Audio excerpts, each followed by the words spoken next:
I'm Demethius Jackson, and you're listening to a reading of my book entitled The Realmsic Conquest, The Hero of Legend. Chapter 61. The long journey back to Centerpoint was filled with joy. Mavis rode in a flatbed cavalry wagon. He listened to the continued cheers of the Realmsic and allied forces. Together, they sang gleefully, for the warlord Damien was dead. Yet more significantly, never in Realmsic history had magical and layman nations aligned to fight against a common enemy. Such an unprecedented event marked the beginning of a new era. An era where peace was no longer a helpless dream, but a possible reality. "It's good to see you smile again," Kilm said, interrupting his thoughts. Mavis stretched his arms over the side of the wagon, allowing it to dangle freely. The vibration of the wagon along the road was relaxing. "It feels good finally having something to smile about," he replied. "Well, you can also smile about there not being any permanent damage to your leg," Kilm said. Throughout the ride, he'd been sitting next to Mavis, nursing the injury with a healing spell. Just then, Normandy and Leoden rode up on horseback alongside them. "Greetings, King, Advisor," Normandy saluted. He stood tall, chest out, full of pride. Mavis reasoned that he was undoubtedly thankful for the role he played in the warlord's demise. Perhaps now he could begin finding closure regarding his family. "Greetings, General." He noticed a medium-sized burlap sack dangling from Normandy's horse. Kilm suddenly jolted forward upon noticing it too. "Normandy, you didn't." The general laughed. "No, it's not what you think." Mavis glanced curiously at both of them, unsure of what they were talking about. Normandy leaned to his side and untied the sack with one hand. Reaching in, he pulled out a large melon. Kilm sighed in relief. "A soldier in the cook's wagon gave it to me," he explained, replacing the fruit and tightly sealing the bag. "It's not what I really wanted, but it'll do." Yeah, Normandy wanted to keep the heads of every enemy he slew, Kilm stated to Mavis. Leoden suddenly chuckled. Until that point, he'd remained silent, galloping alongside them. Mavis took a moment to observe the youth. His hair, spiked with sweat, was as dirty as his clothing. Despite the elation of the other soldiers, Leoden seemed relatively withdrawn. "Are you feeling better?" Mavis scooted himself upwards within the wagon. The young warrior shook his head, maintaining his low gaze towards the ground ahead of him. "Other than what you recounted to me, I still don't remember much about the battle." "That's understandable," Kilm said. "Your aura may be blocked. That's common after one performs an intense magical action. But once we're back in Centerpoint, I can work with you some." Leoden's face softened, and his eyes began to swell with tears. I just can't believe that I did the things you said I did. I mean, I believe you, of course.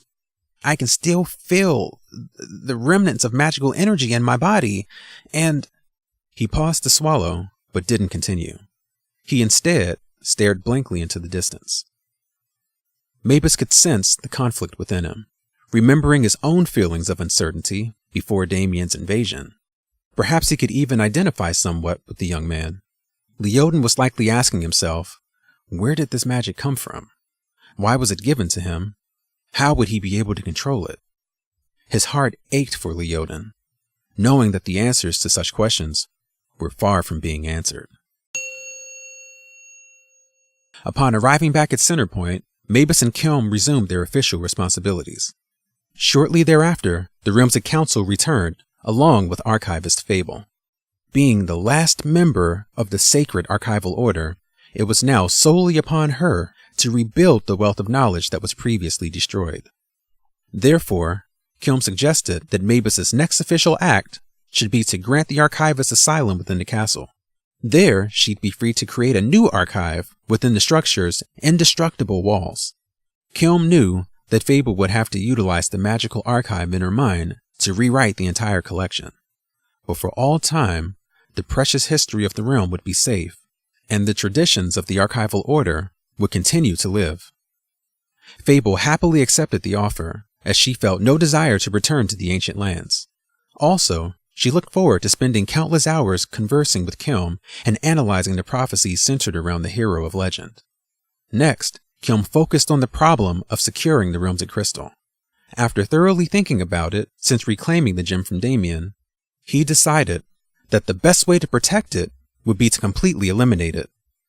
Learning that the crystal was only a conduit and not the true source of magic, he believed the energy could be safely transferred into another entity of his choosing. Therefore, he chose the king. With Maebus being a layman, he wouldn't be able to utilize the power. His body would function only as a container that held it. Kim rationed that this would only be a temporary solution. In the meantime, he'd work on a way to naturally stabilize the realm's energy, thus eliminating the need for a filter of any type. Maebus required a bit of convincing, but he reluctantly agreed. Next, Kim personally created a spell to dissolve the Realmsic crystal and bond its energy to his life force. Afterwards, the gemstone was physically destroyed. Never again could an item of unlimited power be stolen or fall into the wrong hands. The only caveat: if Maebus were to die before the power could be transferred, the resulting absence of stability would be catastrophic for the realm. Therefore, Kim swore upon his own life that he would never let that happen.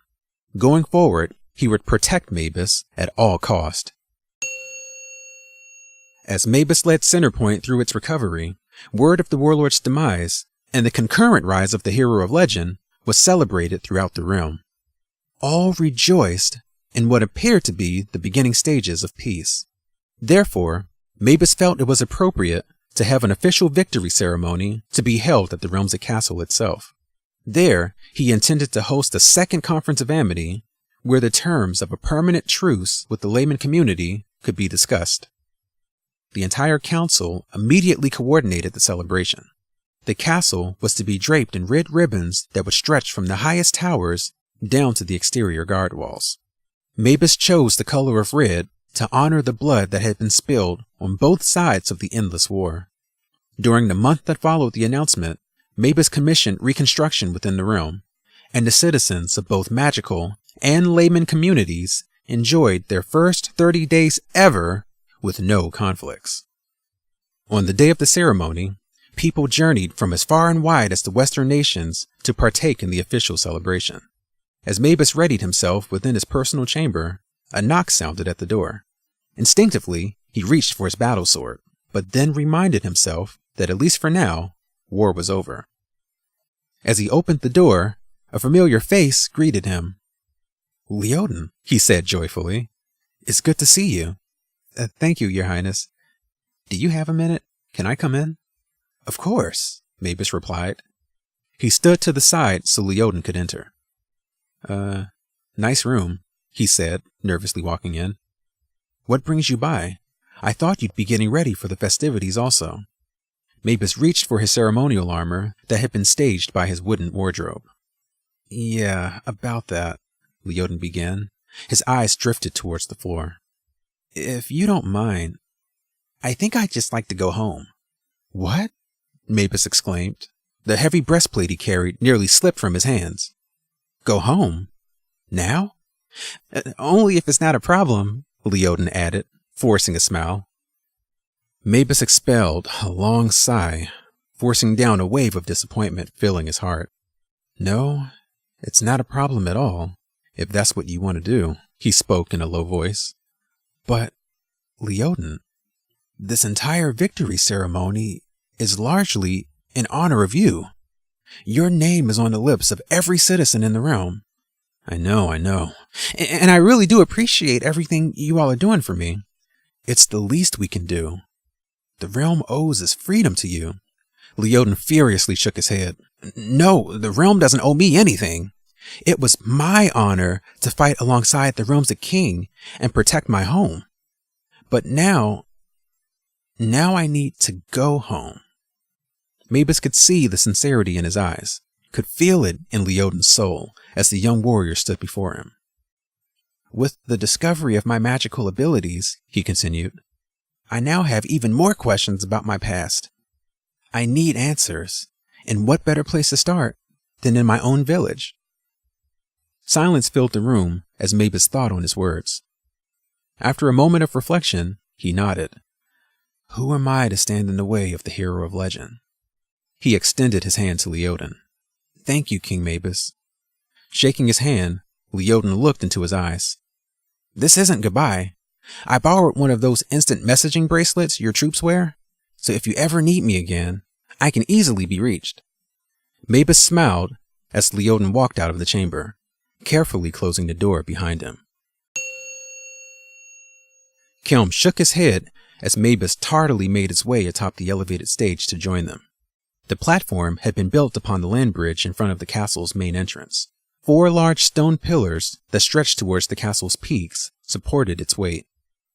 A surrounding crowd of thousands cheered as Mabus took center stage, followed by the Realmsic Council, Normandy with the Joint Officers Corps, and the leaders of the Western nations. In special attendance sat the brothers Hegan and Ham, along with their parents. Mabus laughed as he watched Ham munching down on the batch of cookies he'd promised them. Kelm took his traditional position slightly behind Mabus to the right. "You're late," Kelm whispered into his ear. He then scanned the king's attire from head to toe, admiring the decorative armor and the lion fur trim. "What? You weren't purdy enough?" Mabus fought back a chuckle. "I was speaking to Leoden," he replied, using only the side of his mouth. "He'll be skipping the festivities to embark on a new journey." With that, Mabus stepped forward. Kelm had perhaps never felt prouder as the Realmsic king raised his hands towards the sky. Rallying thousands of his countrymen sprawled like an ocean before him. With the Realmsic sun beaming over their heads, Mabus approached Kelm's latest invention, a voice amplifier. He gripped the small metal device and spoke into it. His voice boomed over the crowd. "The rise of the warlord Damien marked the darkest time of our history since the fabled Darkest Age. Yet we've survived his quest for magic, or rather, his Realmsic Conquest. Before you today, we've come together as many nations, but now we stand together as one. Thanks to all of our combined effort, and to one very special young warrior, this monumental occasion wouldn't have been possible. Never would we have formed an alliance to fight against one great and common enemy, and never would we be standing here at the end of the endless war, embracing a long-awaited time of peace." Beneath his ceremonial robe, Kelm trembled with exhilaration as the word peace echoed from Mabus's mouth towards the heavens. The crowd roared with joy, for the day they thought would never come was finally here. Kelm and the others on stage applauded as Mabus lifted his face towards the sunlight. Unexpectedly, the stone pillar to Kelm's left side exploded with a ping. He was unsure of what had just occurred. He peered into the crowd, trying to locate the trajectory of whatever flew past him. Immediately, he noticed a glint of light spark just below the horizon. Though brief, it was brighter even than the sun and sounded almost like thunder. A part of the stage shattered, scattering pieces of wood into the crowd. Startled, the honorees began fleeing the platform as a collective scream came from the audience. Thousands scampered chaotically. Kelm and Normandy, despite the confusion, tried to make their way towards Mabus, who'd wandered towards the edge of the stage. Desperately, he tried to calm the crowd, but everything was happening too quickly. The king's head instinctively jerked as something tiny zipped past his head. Not even a second later, another pillar behind him exploded into fragmented bits. 2 of the support pillars had been destroyed, and now the stage began slanting sideways. "Mabus, get down!" Normandy shouted, kneeling next to Kelm with his sword drawn. But it was too late. The king's body violently jolted backwards. He fell to the ground limp and covered with blood. "Mabus!" Kelm shouted in terror as his friend slid, motionless, down the tilted stage. Frantically, he searched left and right for an enemy, but one couldn't be found. "What the hell is going on here?" Normandy yelled, ducking between the remaining pillars. Kelm raced as fast as he could to Mabus. It shocked him for a moment seeing so much blood, but pulling himself together, he put an ear over Mabus's nose. "He's alive!" Kelm shouted in a rush of breath and anxiety. "I've got you. Hang in there." He scanned Mabus's body and spotted a small puncture wound just above his metal breastplate. Normandy, Kilm exclaimed. Maebus, I think he's been shot. As fast as he could, the general slid over to them.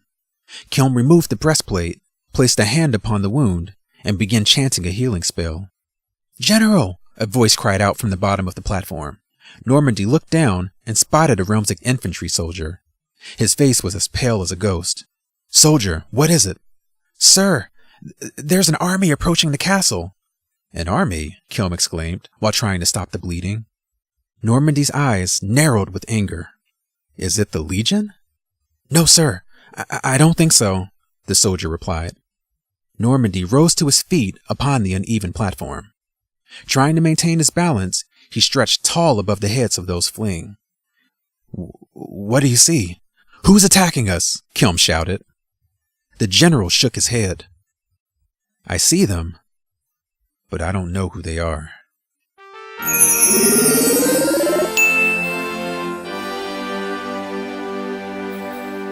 The story continues in Book 2, entitled The Realmsic Conquest, The Icon of Earth. For more information about this book series, please visit www.realmsic.com. That concludes the complete reading of The Realmsic Conquest, The Hero of Legend. I'm the author, Demethius Jackson, and thank you for sharing this reading with me. If you enjoyed this story, share it. Share it with your friends, your family, anyone you think would be interested. And definitely, please subscribe to this YouTube channel. Also connect with me on Facebook and Twitter using the handle Demethius.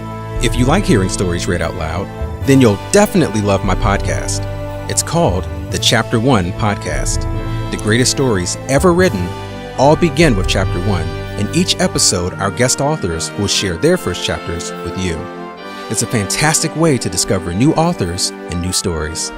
Once again, thank you so much for joining me. I really enjoyed reading the story. Share this link and tell everyone you know about Realmsic.